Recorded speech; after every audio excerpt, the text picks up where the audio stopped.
امام ابو القاسم القشیری الحوازنی رحمۃ اللہ علیہ.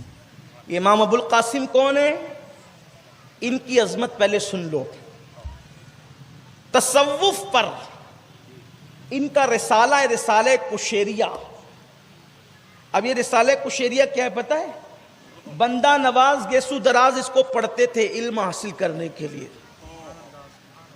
سرکار غریب نواز جیسے لوگ اس کتاب کو اپنے مطالعے میں رکھتے ہیں. اب اس سے پتا چلا کہ جس کتاب کی اتنی اہمیت ہے، کتاب کے مصنف کی اہمیت کتنی ہوگی. یہ امام ابو القاسم قشیری ہے. لیکن آپ کی معلومات کے لیے بتا دوں، اہل علم جانتے ہیں کہ یہ کسی مدرسے میں پڑھا ہوا عالم نہیں ہے. یہ امام ابو القاسم قشیری کسی مدرسے میں پڑھا ہوا عالم نہیں ہے یہ. اور یہ ہے 1000 کتابوں کے مصنف. یہ ہے 1000 کتابوں کے مصنف، لیکن کہیں پڑھا نہیں. اس کی وجہ کیا بنی؟ اسی پہ بات ختم. اس کی وجہ کیا بنی؟ اسی پہ بات ختم. میرے پیارے آقا صلی اللہ علیہ وسلم کے دیوانوں، اور جہاں سے پڑھ رہا ہوں ہیں کہ یہ امام ابو القاسم القشیری الحوازنی، ان کو بچپن میں حصول علم کا بڑا شوق تھا. اتنے علم کا ذوق و شوق تھا کہ آپ نے اپنی امی سے کہا، امی جان میں علم سیکھنے کے لیے دوسرے شہر جانا چاہتا ہوں تاکہ علم کی پیاس بجھا سکوں. ماں نے کہا ٹھیک ہے بیٹا جا.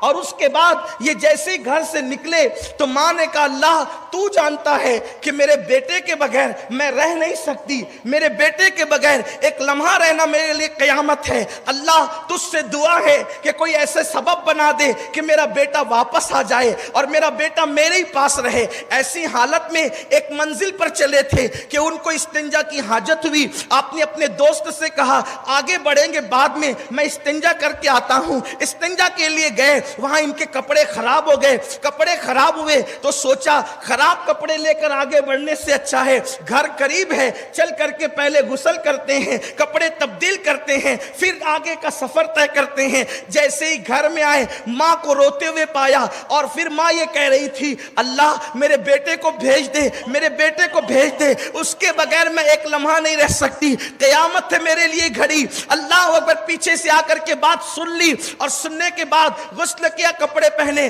کہا امی میں آ گیا، امی میں آ گیا. ماں نے کہا بیٹا تیرے بغیر میں رہ نہیں سکتی. کہا امی میں نے سن لیا ہے. تو ماں نے کہا اب کیا کرو گے؟ کہا ماں ان پڑھ رہ جاؤں گا لیکن تیری مراد سے نہیں آگے بڑھوں گا. ان پڑھ رہنا مجھے گوارا ہے لیکن تیری نافرمانی مجھے گوارا نہیں. زیادہ سے زیادہ دنیا مجھے جاہل کہے گی لیکن ماں کا غدار تو نہیں کہے گی. بس میں نہیں جانا چاہتا، میں نہیں جانا چاہتا، میں ان پڑھ رہوں گا. بس ماں نے اللہ اکبر یہ سنا، ماں کی زبان سے نکلا بیٹا میرے قریب رہ کر تجھے خدا ان پڑھ نہ رکھے گا. میں دعا کرتی ہوں اللہ تجھے اتنا بڑا عالم بنائے گا کہ دنیا تیرے علم کا ذکر کرے گی، دنیا تیرے علم کے تذکرے کرے گی.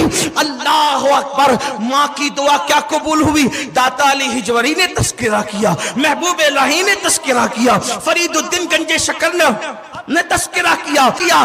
اور صدیاں بیتنے کے بعد آج ہم ان کا تذکرہ کر رہے ہیں. لیکن ماں سے کہا ان پڑھ رہنا ہے، تیری نافرمانی نہیں کرنا. میں اس ان پڑھ کو ماں کے وفاداری کے حوالے سے اس پڑھے لکھے پہ ترجیح دیتا ہوں. وہ پڑھا لکھا جو ماں کا باپ کا غدار ہے، ان ہزاروں پڑھے لکھوں پر ماں کے ایک وفادار کو ترجیح دیتا ہوں. کیوں؟ اس کی وجہ یہ ہے کہ جب ماں نے کہا کہ میری دعا لینے والے خدا تجھے ان پڑھ نہ رکھے گا، اسی رات اللہ نے خضر کو بھیجا. خضر جا، وہ علم کی خاک چھاننے، علم کے لیے شہروں کی خاک چھاننے والے کے پاس، اب تو جا کر اس کو پڑھا. امام جلال الدین سیوطی کہتے ہیں 3 سال تک خضر نے پڑھایا. حضرت خضر علیہ السلام نے 3 سال تک پڑھایا. سوچو ماں باپ کی دعاؤں کا مقام کیا ہے، ماں باپ کے وفاداروں کے مرتبے کیا ہے.